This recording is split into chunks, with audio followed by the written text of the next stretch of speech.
Our study is beginning Revelation 6. This is part 1, opening the first seal.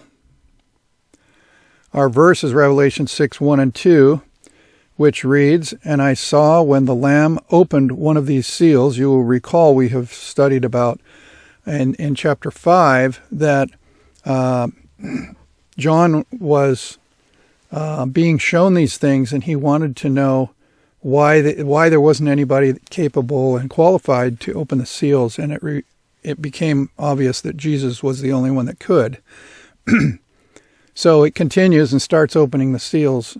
"I saw when the Lamb opened one of the seals, and I heard as it were a noise of thunder. One of the 4 beasts saying, 'Come and see.' And I saw and behold a white horse, and he that sat on it had a bow, and a crown was given to him, and he went forth conquering and to conquer." Now, keep in mind, this is one big vision. And in this particular part of it, it starts in Revelation 4 and 5, which we have previously studied before this particular lesson. Revelation 4 and 5 have given us a detailed vision, a description of the throne room in heaven after Jesus' second coming. John's vision of heaven is one of the most striking and impressive scenes described anywhere in the Bible. Our last study, we reviewed all of the different objects in this particular picture. But the point of this particular study is the seals, the scroll, the book with the 7 seals, and we're opening the first seal in these first 2 verses. The Father is sitting on the throne with a scroll with 7 seals. The cry goes out to who can open the seals, and it is only Jesus who qualifies. This is a document of supreme importance, having to do with the eternal fate of mankind. In all of the universe, Jesus is the only one who can open the seals and open the book. The reason that he is the one is that he was slain for the sins of humanity, with his blood paying the price for the people to be saved from eternal death. These seals are described in Revelation 6, 1 to 7, and Revelation 8, 1 to 5. Each time a seal is broken, a new judgment is unleashed on the earth. The book of the 7 seals reveals God's judgments on a sinful world. The reason John is so grieved that initially no one could be found to open the seals is that if they could not be opened, then God's judgments on the wicked world could not happen, and wickedness would continue on the earth indefinitely. The good news is that John is shown that Jesus, the Lion of the tribe of Judah, has triumphed because of his death on the cross. So there is now a solution to the sin problem. Remember how significant this is to John, because Jesus was the only that John was the only disciple at the foot of the cross when Jesus died. He knew personally the immense sacrifice that Jesus had made that day, and how Jesus is revealing now to John 60 years later the significance of that and being able to eventually bring an end to the sin problem. The great controversy between Christ and Satan now has an end game, and the battle will be won once and for all. So the reason John was agonizing about no one stepping forward that could qualify to open the seals is that unless the seals are opened, God couldn't deal with the sin problem. And so a sinful world would continue indefinitely. But because Jesus was the one that could open the seals, then one by one, these different phases of this scroll, these different chapters of the history, could then be addressed one at a time. Having taken the scroll, the next view is Jesus being praised by all the saints in the entire universe. That's the picture that we showed earlier with the 24 elders and the four living creatures and the angels and the great multitude and the 144,000 all praising God. We talked about that in a previous lesson. All of this scene of the heavens is just the prelude to the opening of the seals in chapter 6 of Revelation. The purpose of this study is to try to understand what the first seal represents and its significance to us today. Christ's Object Lessons is talking about Matthew 27, where Jesus is being tried, and it says, "When Pilate washed his hands, saying, 'I'm innocent of the blood of this just person,' the priest joined with the ignorant mob in declaring passionately, 'His blood be on us and on our children.' Thus the Jewish leaders made their choice. Their decision was registered in the book which John saw in the hand of him that sat on the throne, the book which no man could open. In all its vindictiveness, this decision will appear before them in the day when this book is unsealed by the Lion of the tribe of Judah." So, we can see that even Jesus' trial has some connection, some significance to this book with the seals. It shows, among other things, that the enemies of God will be confronted with the record of their choices. It appears that the scroll, or the book, with the 7 seals contains a record of the significant events in the great controversy throughout history. It looks like John was given a glimpse of some of the world events as the seals are opened in their order. In symbolic form, the history of the great controversy was presented before him until it reaches the great climax in the vindication of God's name and the character in the final judgment.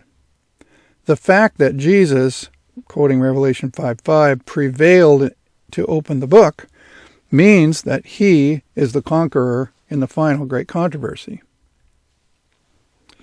Now, in a previous study, when we studied Daniel 11, we noticed that there was a repetition in Daniel's various visions over his life that were telling the same story, but telling it in a different way each time, different symbols. And we find this helpful in trying to understand the seals because we see a similar pattern in Revelation. So let's look back for a minute at that. So we saw that in Daniel's first vision of Nebuchadnezzar's dream had an image. And we know that the head of gold represented one kingdom, the chest was another, the thighs were another, the legs were another, etc. So these sequence of world powers, which, by the way, started when Daniel had his first dream, this was all future, just like in John's case in the book of Revelation with the 7 seals.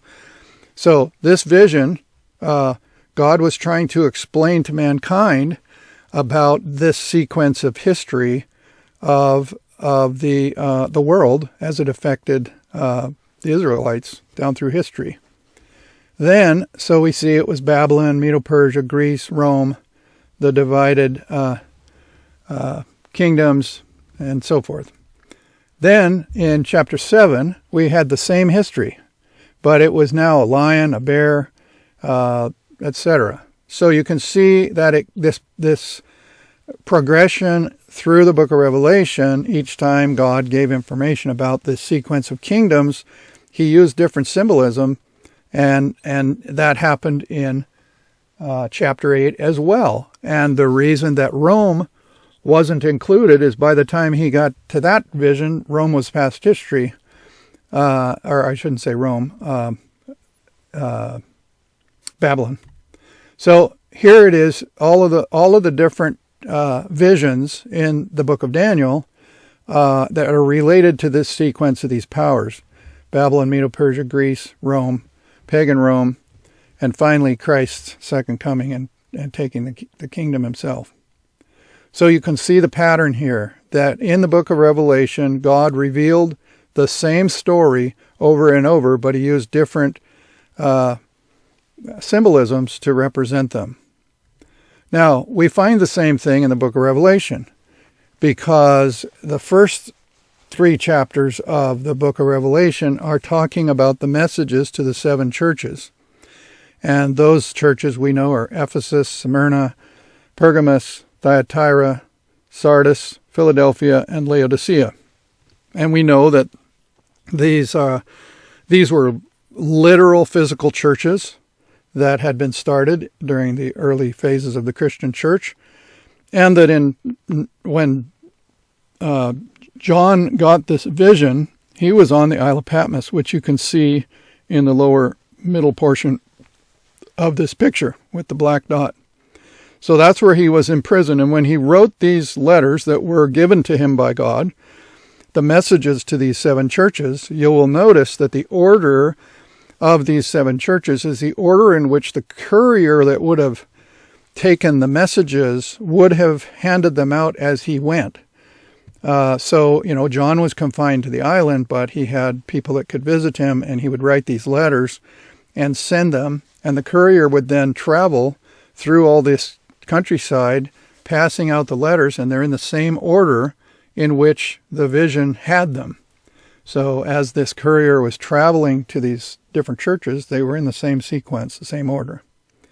Understanding the applications of the messages of the 7 churches in the first part of the book of Revelation can help us understand and interpret the 7 seals, starting in Revelation 6.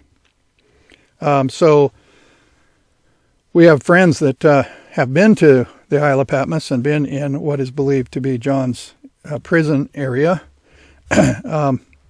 And so you can see the significance. That island was so far out that you couldn't possibly swim to shore to the mainland.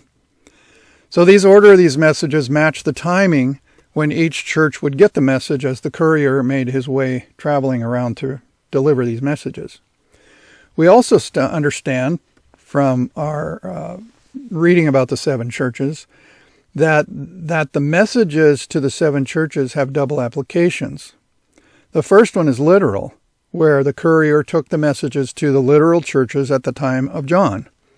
But we also know that these are symbolic of the different phases of the Christian church. So Ephesus was the first phase when Pentecost and all of that, and Laodicea is the last one in which we are in. So we know that the 7 churches has a dual application. It is having to do with the physical churches at that time, the literal churches, but it also has to do with prophetically following the history of the Christian church until Jesus comes. We in the end times, obviously, are in the time of Laodicea. So while there are lessons for us to learn from each of the 7 churches' messages, and the time message is the most significant to us, Laodicea. So now back to the seals. The first seal is Revelation 6, 1 and 2. And I will reread our key verse. And I saw when the Lamb opened one of the seals, and I heard, as it were, the noise of thunder, one of the 4 beasts, saying, Come and see. And I saw and beheld a white horse, and he that sat on him had a bow, and the crown was given to him, and went forth to conquering and to conquer. The first 4 seals reveal 4 different horsemen. They're called the 4 horsemen of the apocalypse. The apocalypse is the book of Revelation talking about the end times. So you'll hear the phrase, the 4 horsemen of the apocalypse, and some people like to put them all together, like in this picture, and they're all going at the same time, and they all represent different things. But the facts are they don't happen at the same time because these seals open one after the other. The first horse is white. That's the first seal. The second one is red. That's the second seal. The third horse is black, and the fourth one is pale. And we'll study 2, 3, and 4 in subsequent studies, but what we're looking at right now is the first horse, which is white. And they all have a rider, and they all have a purpose. So, it's always been my belief that God instills in us interests and skills that can be used for spreading the gospel to a lost world. This symbolism of the 4 horsemen of the apocalypse reminds me, years ago, when the internet was fairly new, I taught a workshop at Washington Camp Meeting entitled Using the Internet as an Evangelistic Tool. And I talked about various approaches, doing Bible studies online, reaching people that you couldn't in your neighborhood, and so forth. And now, in this time period, we have a plethora of people doing evangelism on the internet. But at the time, it was a fairly new concept. And the reason I'm telling you this is that a hobby of mine was to try to develop an online adventure game that had a biblical narrative built into it. And online computer games were a pretty big deal back then, and they were fairly primitive by today's standards, so I was capable of attempting to try to make something that would not be so outdated that nobody would play it. And I called it the Four Horsemen of the Apocalypse. And I got permission from Joe Maniscalco, who drew a whole pile of art pieces that the Adventist Church uses in evangelistic meetings and everything else. I got permission to use his graphics as the basis for my video game, my online game. Unfortunately, the idea of doing this game was proved to be beyond my time constraints and my abilities, and the technology grew so quickly that nowadays the expectations of gamers, they would have just laughed at what I was doing back then, but that was a long time ago. But that was the Four Horsemen of the Apocalypse, which I was trying to make into an adventure game. What's also interesting is in Zechariah 1, the prophet Zechariah was given a vision of 4 horses in various colors, red, speckled, and white, quoting, "And I am very sore displeased with the heathen that are at ease, for I was but a little displeased. And they helped forward the affliction. Therefore, saith the Lord, I am returned to Jerusalem with mercies, and I am very sore displeased with the heathen that are at ease, for I was but a little displeased, and they helped forward the affliction. Therefore, thus saith the Lord, I am returning to Jerusalem with mercies."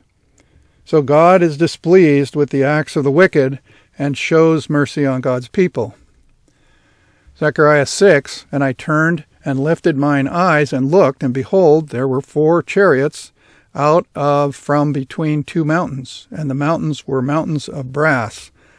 In the first chariot was red horses, second chariot was black horses, the third one was white horses, and the fourth chariot was girded with bay, grizzled and bay horses." So there's a pretty good similarity between the 4 horses and the colors, although in Zechariah's dream vision, probably of the same thing. We've seen that before. But he had a chariot with 2 horses on each, but the 2 horses matched the colors that we're talking about in Revelation. Zechariah 6 then says, "Then said I, O Lord, what are these? And the angel that talked with me said unto me, I will show thee what these are. And the man that stood among the myrtle trees answered and said, These are they whom the Lord hath sent to walk to and fro through the earth." So, why 4 horses and why walking through the earth? Well, what comes to mind is the 4 corners of a compass. We often hear the word the 4 corners of the earth, even though we believe the earth is round. It's representing the far reaches, north, south, east, and west. Isaiah 11 says, "And he shall set up an ensign for the nations, and he shall assemble the outcasts of Israel, and gather together the dispersed of Judah from the 4 corners of the earth." So the significance of these 4 horses being in the number 4, and Zechariah has a whole bunch of other things that are number 4 in the same chapter, it could be assumed that it means the widespread influence of covering the whole earth, the 4 corners of the earth. So while there are some variations in interpreting the meaning of these 4 horses of the apocalypse, and why each is a different color, many believe that the first seal represents the first phase of the Christian church.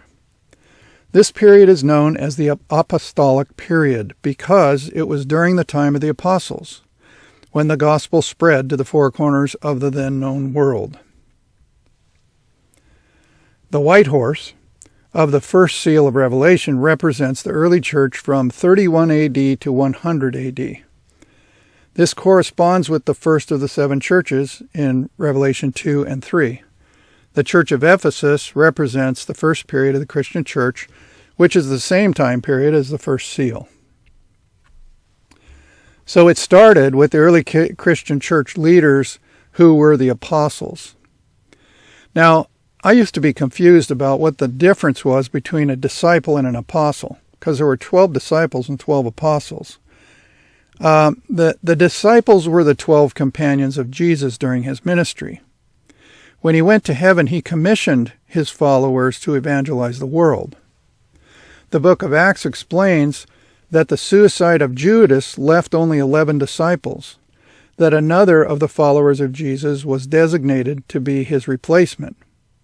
Thus, this became the apostles as compared to the disciples, because the disciples included Judas and the apostles did not, but still retained the number 12. After the outpouring of the Holy Spirit at Pentecost, by the way, why would it be important to maintain the number 12? Why not just leave it at 11? Well, when you read later in Revelation talking about the New Jerusalem, we have the foundations are 12 and the gates are 12, and one is the 12 tribes of Israel, and one is the 12 apostles. So, after the outpouring of the Holy Spirit at Pentecost, the early church was on fire, and following Jesus' instruction, first tried to evangelize the Israelite people, then after the stoning of Stephen, the rest of the world. Luke wrote the book of Acts, as well as the book of Luke, but he was a Gentile. He wasn't a Jew. He was converted to Christianity, and he is the only New Testament writer that was a Gentile. The book of Acts tells the story of the apostles, the start of the Christian church, and the missionary efforts. To evangelize the world, this first period of the church saw explosive growth.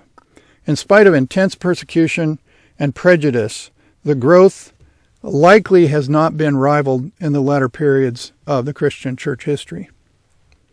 Saul, one of the most ardent persecutors of the believers, and the person involved in the stoning of the first Christian martyr, Stephen, was supernaturally confronted by Jesus on the road to Damascus and was renamed Paul and became the most bold missionary for Christ in all of Bible history. He even wrote the large portion of the New Testament Bible we have today. So while the white horse represents the pure, holy first phase of the Christian church, we need to notice that the horseman has weapons of battle. Quoting it again, and I saw there was a white horse. He that sat on it had a bow and a crown that was given unto him, and he went forth conquering and to conquer. So you could see this being a representation of the success of the Christians converting people with the sword of the Spirit and God's miracles, making them conquer over Satan. But it's also very, very significant, I believe, that these zealous people for the Lord were also very much persecuted. So it's possible that the white horse also represents the adverse condition the early church had to suffer through. Not only was pagan Rome in power in Jesus' day, but it was pagan Rome Emperor Titus Flavius Denarius, who exiled John to prison on the Isle of Patmos. So it was the same government, Rome, that killed Jesus, was also the one that threw John in this lifetime prison over on the Isle of Patmos. And so that's pretty significant because that's where Jesus revealed himself to him in the future. By the time of John's vision, most of the original apostles had suffered greatly for their faith, enduring persecution, and now were dead. It is believed that both Peter and Paul were martyred in 66 A.D. During the persecution of the Roman Emperor Nero. Peter was crucified upside down at his request, since he did not feel that he was worthy to die in the same manner as his Lord. Andrew is believed to be Andrew is believed to be the first in the gospel in the areas of Ukraine, Turkey, and Greece, where he was crucified. Thomas preached in Syria and India and died from spears from 4 soldiers. Philip likely ministered in North Africa and Asia Minor. It was told that he converted the wife of a Roman official to Christianity, and therefore Philip was arrested and cruelly put to death. Matthew, the tax collector and gospel writer, preached in Persia and Ethiopia. Some claim that he was stabbed to death in Ethiopia. Bartholomew worked in India, Armenia, Ethiopia, and southern Arabia. He reportedly was martyred for his faith. It is believed that James was a missionary to Syria. The Jewish historian Josephus records that he was stoned and clubbed to death. Simon the Zealot, these are all apostles, ministered in Persia, is told to have been killed by refusing to sacrifice to the sun god. And Matthias was the apostle who replaced Judas. It's believed that he was a missionary with Andrew in Syria, and he was burned to death. So by the time John was writing the book of Revelation on the Isle of Patmos, he could have been the very last remaining alive apostle of the 12 in this year of 90 A.D. Some believe he was the only apostle who was martyred. Some believe he was the only apostle that wasn't martyred.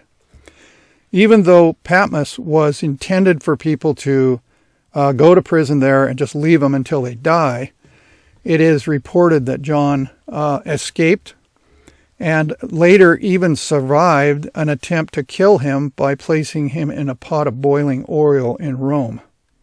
So it is believed that John may have been the only apostle who died of natural causes late in his life. He was already, probably 90 years old when he was on Patmos, and then he escaped, and then he was put in a cauldron of oil that was boiling, and then he survived that. So I don't know how old he was when he died, but he lived a long life.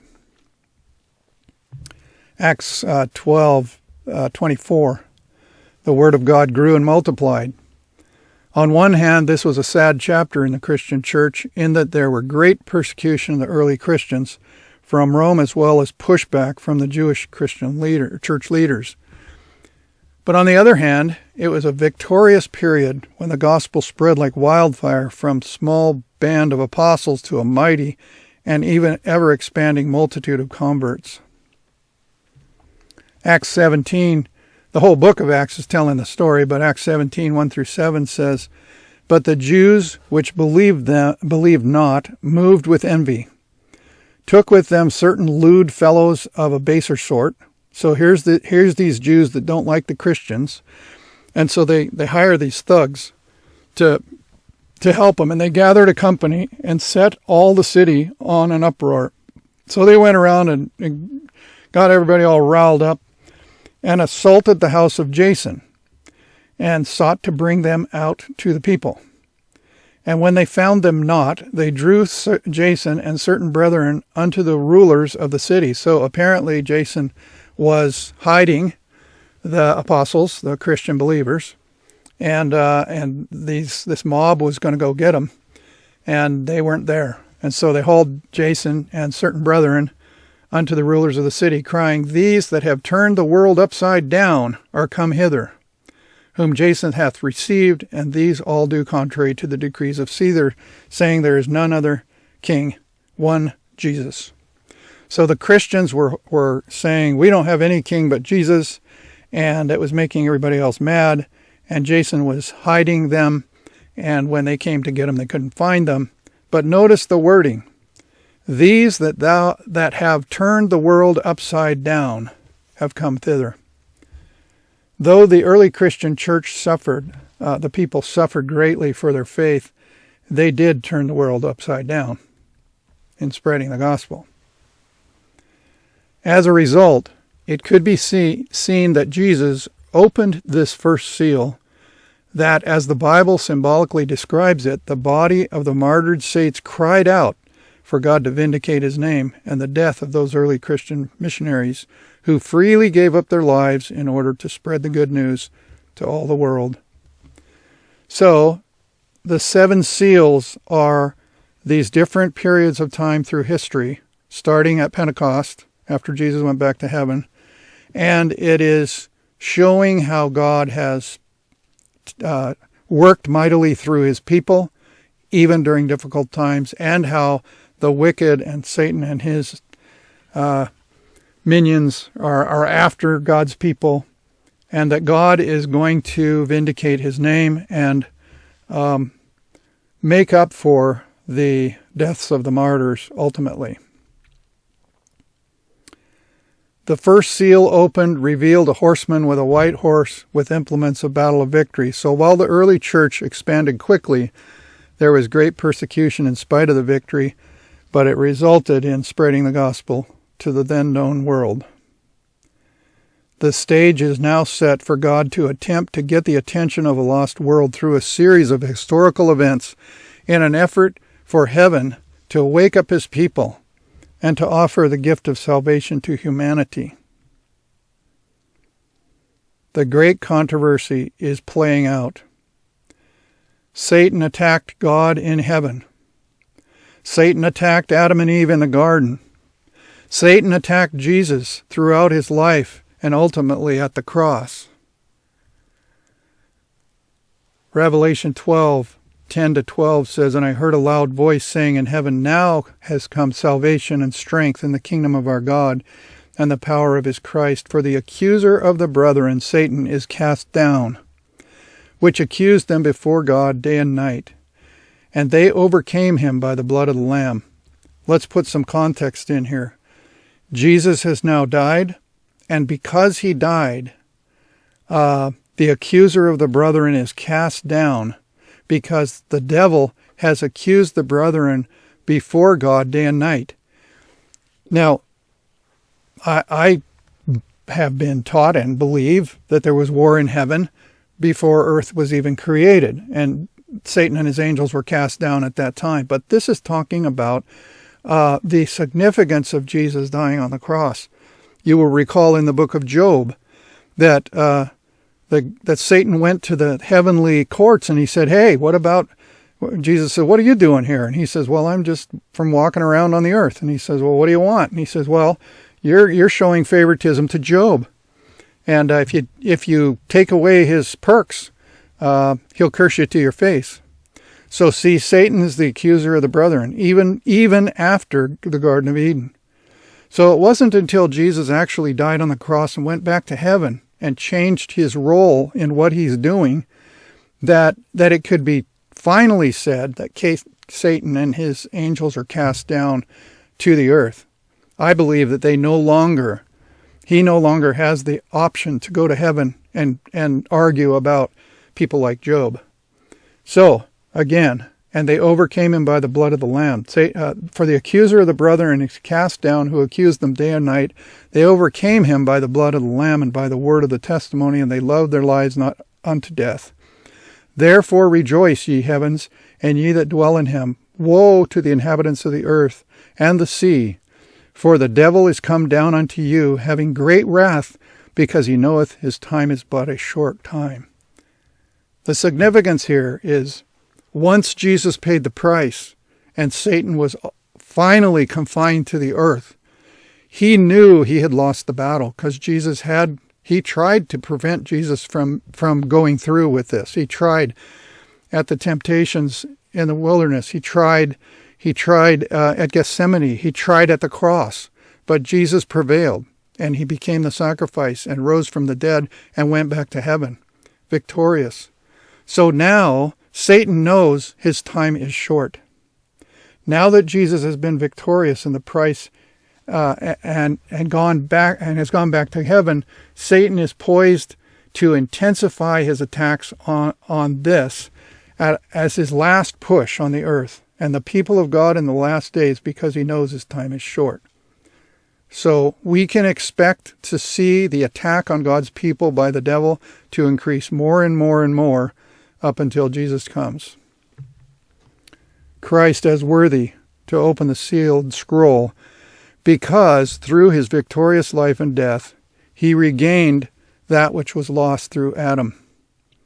He's now ready to, in the opening of the seals on the scroll, to carry forward the plan of salvation to its ultimate final end. Revelation 3:21 gives us the key to the meaning of the seven seals. To him who overcomes, it is granted to sit with me and on my throne, as I also overcame and sat down with my Father in his throne. As the seals are opened in their succession, we will see that God is willing to go to the great lengths to save the lost world through the grip of the devil. He invites us today to accept that free gift. We will not understand, possibly ever, how big of a sacrifice that was for the Son of God and the Father to have Jesus come, become one of us, and sacrifice his life, and permanently have the scars in his hands and his side from that sacrifice. It's a privilege for us to accept that gift. And it'll be a privilege of ours through eternity to tell the story about Jesus saving us from eternal death